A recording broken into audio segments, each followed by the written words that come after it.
y cómo está mal. En nuestro último estudio descubrimos que el Señor Jesús es el mismo y eterno Jehová de los ejércitos. Verdaderamente, este es un descubrimiento maravilloso. Cada vez que en las páginas del Antiguo Testamento leemos ese nombre sagrado y solemne de Dios, Jehová, Yahvé, el Yo Soy, se está refiriendo a nuestro Señor Jesucristo. Estamos estudiando sobre cómo presentar la verdad de quién es realmente Cristo a nuestros hermanos testigos de Jehová. ¿Saben ustedes que hay 12 líneas de evidencia en las Sagradas Escrituras que demuestran la plena deidad, la divinidad de Cristo Jesús?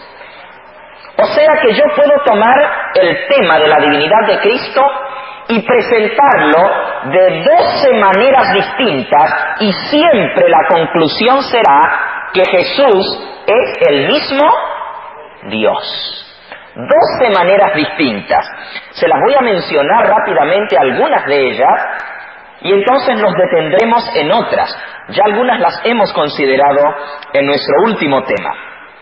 Comencemos con la primera, que yo les dije que no la usen de entrada al trabajar con testigos de Jehová, porque ellos tienen una explicación para cada uno de esos versículos. Sin embargo, cuando ya ustedes han presentado el método indirecto, luego pueden presentar en forma directa la deidad de Cristo mediante los pasajes en los cuales se le llama a Cristo Dios. Comencemos viendo alguno de ellos. Pasajes donde a Cristo se le llama directamente Dios. El primero está en San Mateo, el capítulo 1 y el versículo 23.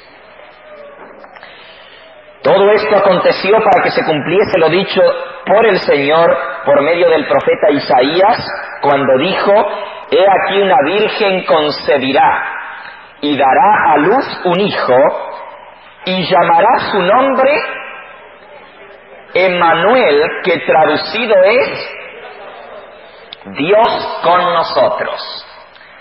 El niño que habría de nacer de la Virgen se llamaría Emmanuel, que literalmente quiere decir aquí con nosotros, en esta tierra, en este planeta, en medio de los seres humanos, estará el Dios verdadero, Dios con nosotros. Qué hermoso nombre, ¿verdad?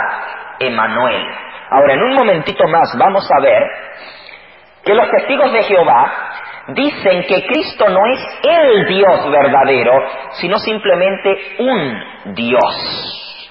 Sin embargo, y dicen eso usando San Juan 1.1 para decir que como no se usa el artículo el Dios, Jotheos, por lo tanto es un Dios. En este pasaje, hermanos, Mateo 1.23, se dice: con nosotros el Dios, no un Dios o Dios simplemente, sino que en griego dice el Dios, Jotheos, o sea, el Dios verdadero habitaría en medio nuestro. Vamos por lo tanto a ese segundo pasaje donde a Cristo se le llama claramente Dios en el Nuevo Testamento. San Juan, capítulo 1 y versículo 1. El famoso texto mal traducido en la versión del Nuevo Mundo. En el principio era el Verbo, y el Verbo era con Dios, y el Verbo era Dios. Todos ustedes saben que en la versión del Nuevo Mundo publicada por los testigos de Jehová, y de esto vamos a hablar el jueves por la noche, de esa Biblia, por qué los testigos de Jehová tuvieron que publicar su propia Biblia y cómo fue que la cambiaron. Yo les voy a dar las evidencias para que ustedes vean por qué es que ellos cambiaron su Biblia. Ahora, en esa versión del Nuevo Mundo dice: en el principio la palabra era, y la palabra estaba con Dios, y la palabra era un Dios. y Dios lo ponen con minúscula. Los traductores de esa Biblia alegan que como el vocablo, el sustantivo Dios, no tiene artículo delante de él, entonces no se puede traducir como Dios con mayúscula, sino que debe traducirse Dios con minúscula. Ustedes deben saber que en griego el artículo definido se coloca. Se escribe jo. Así que allí no aparece el artículo definido. Por eso, dicen los testigos de Jehová, se tiene que traducir un Dios. En griego no hay artículo indefinido. ¿Estoy hablando chino para alguno de ustedes o todavía se acuerdan de su gramática? El artículo definido en español es el artículo indefinido es un. En griego no existe el artículo indefinido, solamente existe el artículo definido, él. Ahora, según los testigos de Jehová, cuando no aparece el artículo definido, entonces se tiene que usar el artículo indefinido. En la mayoría de los casos, esa regla está correcta. Y digo, en la mayoría de los casos, sin embargo, hay otra regla que es la que ellos se pasan por alto en el griego, y es la que se aplica en este caso. Y les voy a decir esa regla.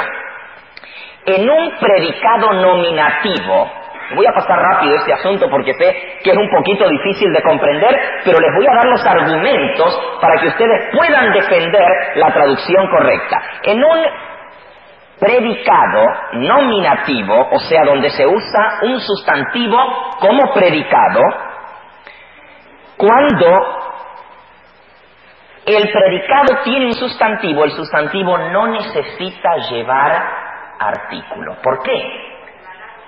Porque es predicado, o sea, es el objeto directo. En otras palabras, si yo digo, el niño era Juan. Juan es el predicado, pero Juan no tiene que llevar el artículo, según la regla. ¿Por qué? Porque es un sustantivo en un predicado nominativo. Así que, simplemente, eso demuestra que la regla que ellos quieren aplicar no se aplica en este caso. Y les podemos demostrar claramente que ni ellos mismos aplican su regla. Vean, en el mismo capítulo de Juan capítulo 1, ustedes pueden tomar aquel libro que les dije que era bueno conseguirse, el interlinear, o sea, griego-inglés. En San Juan capítulo 1 y en el versículo 6, también se usa la palabra Theos, que quiere decir Dios, Theos, sin artículo, y ellos lo traducen como Dios con mayúscula porque se aplica al Padre, pero cuando se aplica a Cristo lo traducen Dios con minúscula. Vean qué cosa más rara. O sea que ni siquiera son consistentes con su propia regla. Y el versículo 6 dice, hubo un hombre enviado de Dios. Y ese Dios no lleva artículo en griego. Si ellos aplican la regla que cuando no tiene artículo se le tiene que poner el artículo indefinido un y traducirlo con minúscula Dios, entonces en este versículo tendrían que haber traducido hubo un hombre enviado de un Dios. ¿Por qué no lo traducen así? Si es el mismo caso que el versículo 1. ¿Ok? En el mismo capítulo, en el versículo 12, otra vez aparece el sustantivo Theos, Dios, y otra vez no tiene artículo. Vean cómo dice, mas a todos los que le recibieron, a los que creen en su nombre, les dio potestad de ser hechos hijos de Dios. Y otra vez, Dios no lleva artículo definido. Según la regla de ellos, tendría que traducirse un Dios. ¿Por qué en el versículo 1 traducen un Dios y en el versículo 12 traducen Dios con mayúscula? Lo mismo sucede en el versículo 13, los cuales no son engendrados de voluntad de carne, ni de voluntad de sangre, ni de voluntad de varón, sino de Dios. Y otra vez Dios no tiene